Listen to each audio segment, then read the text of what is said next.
Under the Speaker's announced policy of January 3rd, 2025, the Chair recognizes the gentleman from Arizona, Mr. Schweikert, for 30 minutes.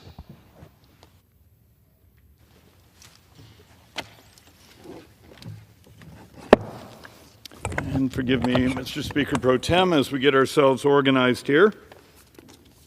Our friends on the other side ended a little faster than we expected. Mr. Speaker, I'm going to do something a little dangerous. Have you ever heard the saying, you should never go to bed mad? I think there should be another rule. You probably shouldn't come behind these microphones cranky. But let's have at it. Mr. Speaker, I've been walking through numbers after numbers after numbers. And for many of us, for a decade now, I come behind this microphone trying to walk through the scale of our borrowing, the scale of what's going on, the fact that most of it is driven by our demographics, giving a little bit of an excuse saying that makes it so it's not Democrat or Republican, it's just math. And then at home, I'm blessed, I represent the Scottsdale, Phoenix area. I'm trying to figure out what's going on in our brothers and sisters on the left's head. So, okay, I get it, they're cranky. And as a former senator that I sat next to from my state was sharing with me, one of the great frustrations of Democrats in my area is, well, for 15 years, they raised money, they ran on marriage equality. Well, that's pretty much settled. They ran on the right to terminate pregnancies. Well, now that's in my state constitution. So what do they run on now? Well, they run on apparently rage. So I want to get this out of my head before I start to walk through some of the math. You have a country that's borrowing about $6 billion a day, about $70,000 a second. In a decade, there's data saying 30% of our tax receipts will go just to pay interest. The wheels are coming off. And instead, the brain trust of some of these folks, okay, I accept that the tonal quality of some of the folks out of the White House isn't warm and cuddly. But do you go around neighborhoods, offices, and stick Nazi signs on their cars? So my wife drives a Tesla. We bought it a couple years ago. It's funny, at that time, she got teased a bit. Oh, now you're driving an electric car. I thought you guys were like really conservative. Is this where your heads are at? Sticking Nazi things on people's windshields? And there's no way they knew it was my wife's car. She just has a little BASIS sticker, which is a charter school my kids go to. But this is really the quality of conversation, discourse, of communication that's going on with the left-wing activists in my community. It's not, hey, David, we're concerned about Medicaid. Here's ideas how you can deal with the debt and deficit so we have the resources. No, it's because it's this really highbrow intellectual discussion with our brothers and sisters on the other side. Stick Nazi things on people's cars. This is what you've come down to? This is what's going on? Come on, people. Look, I almost always start with this chart. Do you see what's in blue? It's defense and non-defense discretionary. We expect it to be 25% of spending. Last year, for every dollar this country took in tax collections, we spent $1.39. But everything we vote on is 26% of the budget. Anyone see a math problem? So we're going to get behind the microphones and have honest discussions of how we're going to save the country. If it's about programs the left cares about, help us figure out how to pay for it. Yet, when you actually look at some of the spending and debt, I think I have the chart. We actually did some of the math. So the crazy thing, one of my Democrat neighbors who makes a lot of money, he has a beautiful home. David, is it true that the president's even talking about keeping the old, going back to the 2017 tax rate for high income earners? Well, apparently the president said something like that on Friday. Well, David, do you think that's fair? Now, this is a guy I know is a Democrat because he has Democrat signs even of my opponents in his front yard. We did the basic math.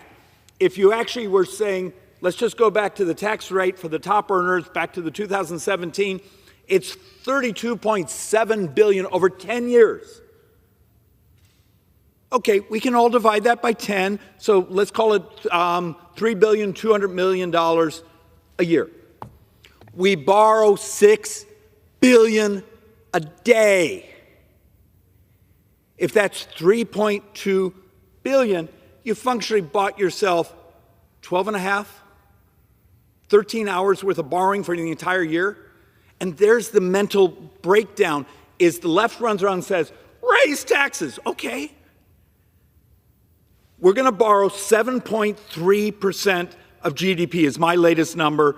Some of the other economists are around 7.2% of GDP. Either way, every tax, you can go to the Manhattan Institute and read the articles, and it's from Democrat literature, that if you take every tax they have that they've scored, raise tax on capital gains, raise tax on income, raise tax on businesses, raise tax here. And I'm sorry for talking so fast.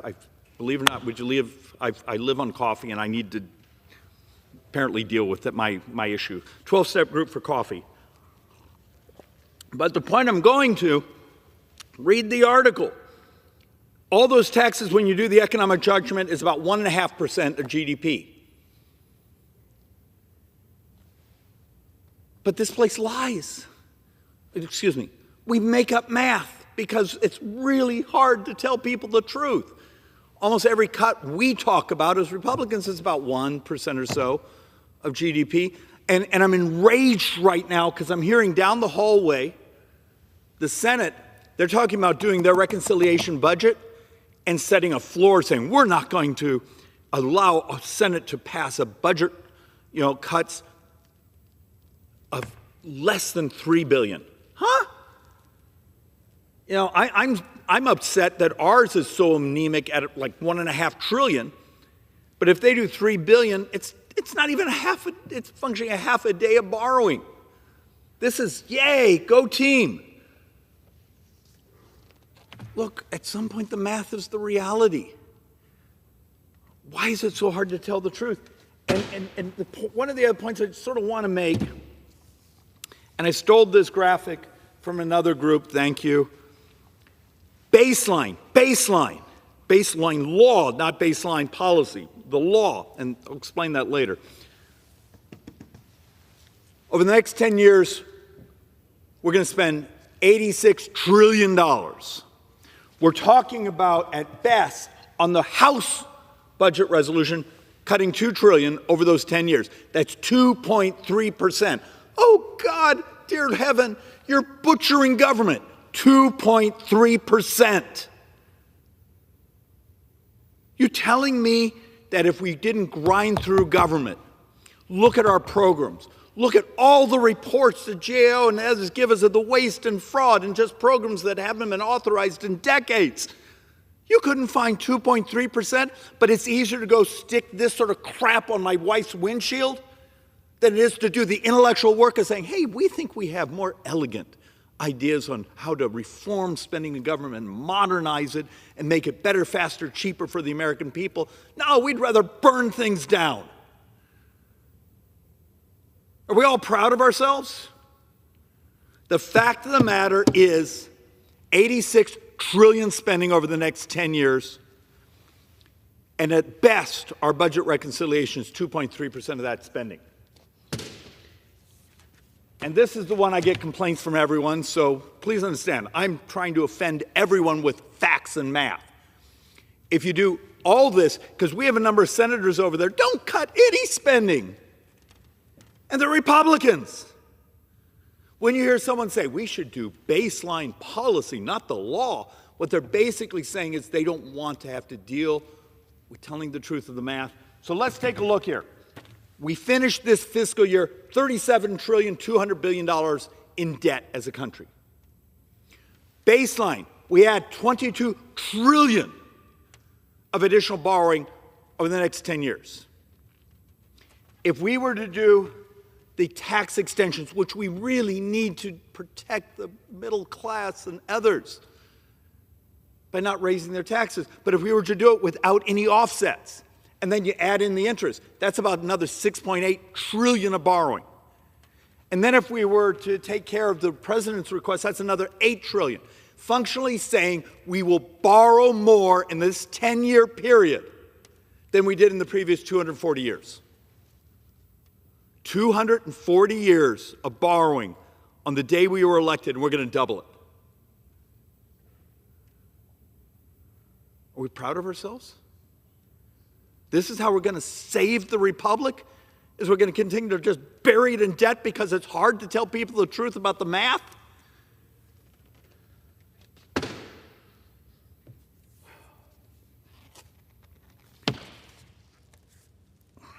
A caveat on this board. We don't have a subscription to Moody's Analytics. It's expensive. Congressional Research Service doesn't have an, but we found 4 or 5 articles talking about Moody's saying their model says in 2035, so 9 budget years from now, 10 years from now, 30% of all U.S. tax receipts. So you pay $1 in taxes, 30 cents of it just paid interest.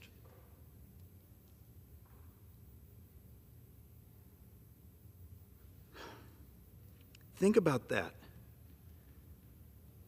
30% in 10 years. This year, it's 18%. Dear heaven, there's a model out there that actually shows that if interest rates were to go up 1% in that 9 budget years, it's like 45% of all U.S. tax receipts go just to interest. We're playing a very dangerous game here. But at least we can stick things on Teslas and protest and be angry because, God forbid, we talk about actual math.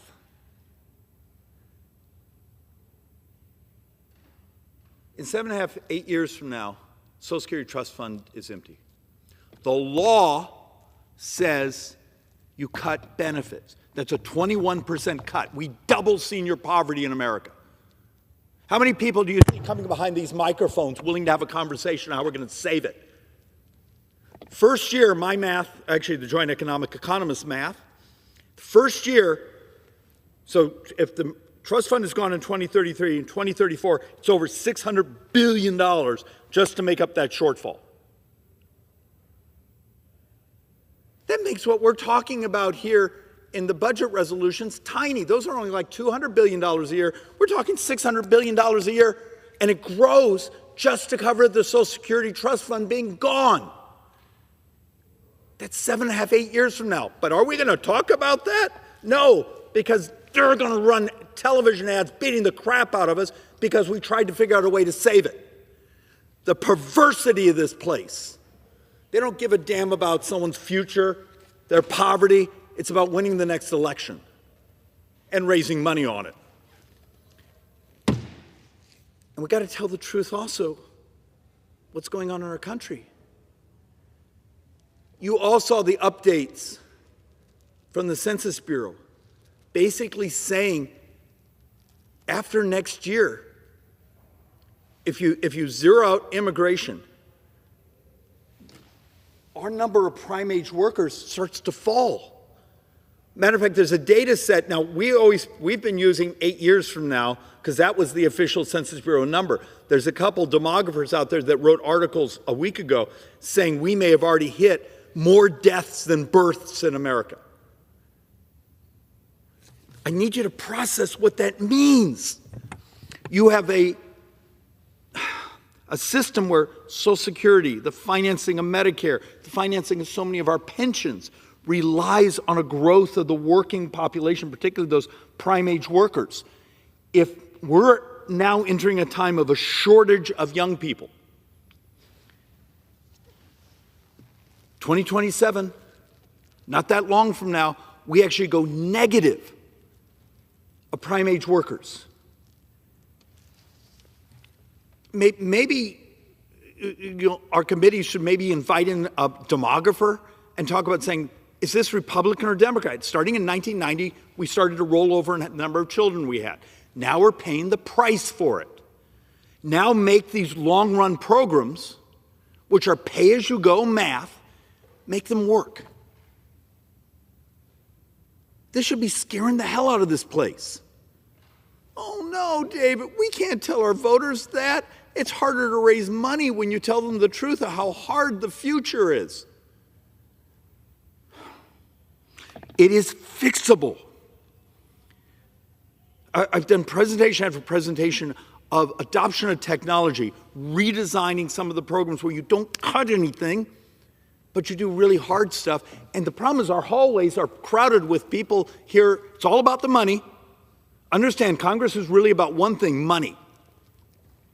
And the inefficiencies, the design failures for these bureaucracies, for the business models that make their living off government, that's their profit. They actually like the inefficiencies. We came and showed some charts, I think a week or two ago, just our calculations that there could be $25 billion a year in duplicative MRI, X-rays, ultrasound scans in Medicare. Does a duplicative scan, when it's not necessary, make someone healthier? Or you could actually do something crazy, take the scan, attach it to one of these things, your little supercomputer in your pocket, and carry it around with you, and there it is. Did that cut anyone's service? But $25 billion this year times 10, it's $250 billion with one little reform. But the perversity of this place, when I do that piece of legislation, I'll get a tax saying, you're trying to cut benefits. No, I'm trying to save the programs. But I guess it would cause the difficulty of math and having to design and put something on paper and getting some of the economists to work through it. But that's our job.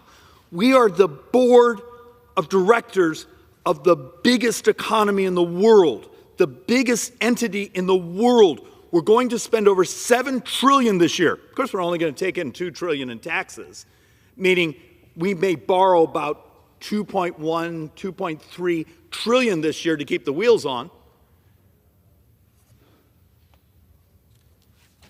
The scale of this should be scaring the hell out of people.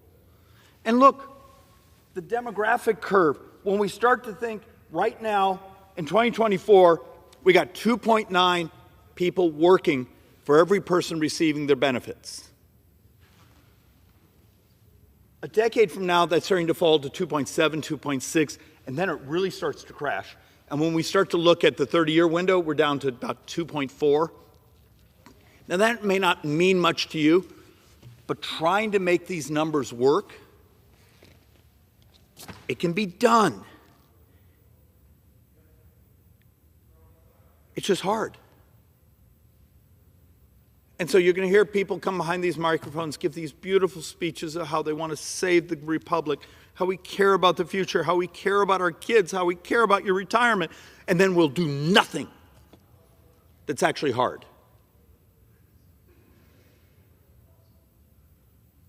It's just immoral. It's just absolutely immoral. And then I try over and over just to bring, when I'm doing these, I'm trying to do a better job of bringing examples of where we can save.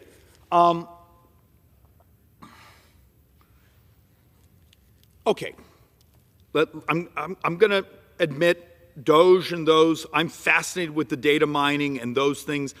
I know the quality of the gentleness or gentility of the communications. Yeah, they have a hard, rough edge. And the fact of the matter is a lot of the craziness actually wasn't coming from them. It was coming from people in the bureaucracy trying to throw out stuff to make it more difficult and just really anger people. And then the government unions, have to try to light things on fire. So, okay, disharmony. We have 5 major databases in the federal government. Is it Republican or Democrat to just build a world where those databases would talk to each other? If there's potential of $100 billion a year in misallocations and fraud and these things, and you could fix it by just having the databases talk to each other and know this is a fraudster. This person isn't with us anymore. They've gone on to their reward, but somehow they're over here asking for an SBA loan. Is that Republican or Democrat? It's just technology. Yet you have protesters out there saying, you can't make the databases allow them to talk to each other. Have we lost our minds? And I want to do this just as an example because this one just burns me. Between Christmas and New Year's, I went up and spent 3 or 4 days up in the Navajo Nation. I took my little 9-year-old daughter. Yes, I have a 9-year-old and a 2.5-year-old. That's the definition of pathologically optimistic when you're 63 and have a 2.5-year-old. It's both funny and true. Guess what? We've spent $42.5 billion for broadband equity. Remember, we always like to add that word, equity, except no one has gotten broadband.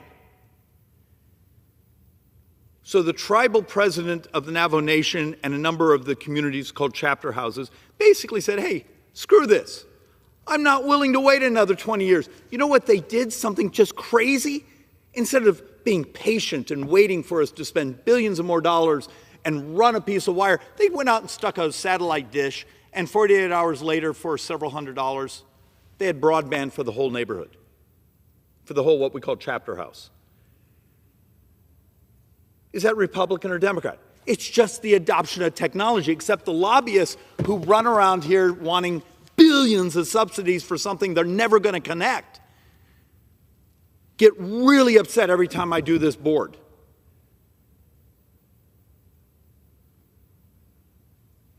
Do we care? Does this place care enough to do the hard things? To actually do the math, the creativity. Last week I came here with the MedPAC report. It's like this. I have no idea how many members have actually bothered to read it, but in there, there's a whole section, and yes, I understand there's some anomalies, but they're rounding errors compared to this guy, saying, I think it had, saying $84 billion was spent last year in the differential between Medicare Part D and Medicare Part A. So that's Medicare fee-for-service, Medicare Advantage. And it was supposed to be at 95%, if anyone wants to go back and do their history in 2005, when they started Medicare Advantage. Well, if you do that basic math, that's $104 billion a year. Okay. How about if Republicans and Democrats got together and say, we're going to fix this. We're going to get the capitation program to actually work the way it's supposed to. We're going to have the providers of services actually make money because they help our brothers and sisters who are in their retirement years earning their health care benefits, helping them be healthier. They get rewarded by having their population be healthier, not by running around scoring them as sicker. Yay! Everyone wins. What would happen if that's several $100 billion over a decade? That's not a cut. It's actually lining up incentives. Instead, it's just easier to run around and scream stories. They're going to cut things. Let's pay people. So I have hospitals and other groups paying people to fly out here, tell stories, and they have no idea what they're talking about. Because we make crap up, once again, because everything's about the money. And the last board, and the one that always seems to upset people because they don't want to know the truth. Congressional Budget Office, and this one's a year out of date. The numbers are actually apparently worse, but we haven't had the update yet. Congressional Budget Office estimates that over the next 30 years, our country borrows $124 trillion. Now, I got to tell you, this number, when we get our updates, is going to be much worse. But if you look at their data, they actually have discretionary, the part we vote on, growing slower than tax receipts. So that has a $9 trillion positive over the 30 years. But Medicare is $87.2 trillion in the hole. Social Security is $36.8 trillion in the hole over those 30 years. Turns out, even the next decade, almost 100% of the U.S. sovereign debt growth is interest and Medicare. Nothing we can do about interest. I mean, we can do some things to incentivize going out in the curve so we're not as fragile, to communicate to the bond markets, because the bond markets are basically about to run this country, because if you have to sell $6 billion a day, $60,000, $70,000 every second, maybe you need to pay attention to your bankers who you're having to sell your debt to. But to communicate to those debt markets, we're serious, we're looking at ways to use technology, better models, when obesity is the single biggest expense in our society. Yeah, we're not supposed to say that. Shh. Mr. Speaker, please don't tell anyone. Last year, the Joint Economic Economists calculated $9.1 trillion of additional healthcare spending. Is it moral? With what we do in food policy, nutrition support, how we deliver healthcare, maybe the concept of helping our brothers and sisters live healthier when 31% of Medicare spending is diabetes. 33% of all healthcare overall is just diabetes. Is that Republican or Democrat? It's just trying to get your policy alignment to the fact we're buried in debt.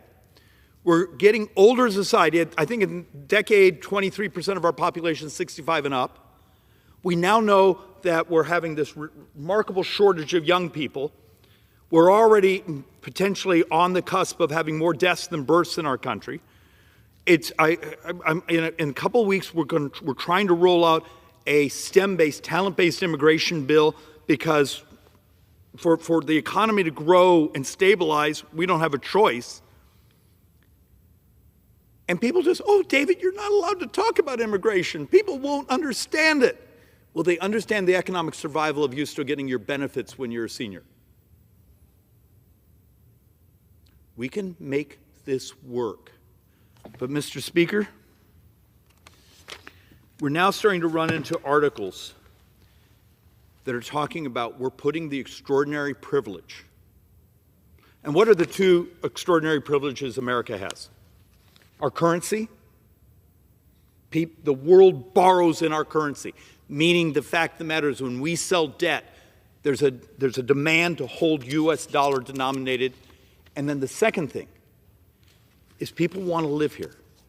They want to invest here. They want to be educated here. They want to be an entrepreneur here. And now we're running into multiple articles saying some of the things we're doing, particularly our debt stack, we're putting our extraordinary privilege as a country at risk. Doesn't have to be this way, Mr. Speaker. But a couple of the smart people, a couple of our economists say, you got 3 or 4 more years. And at that point, the debt gets so hard to manage.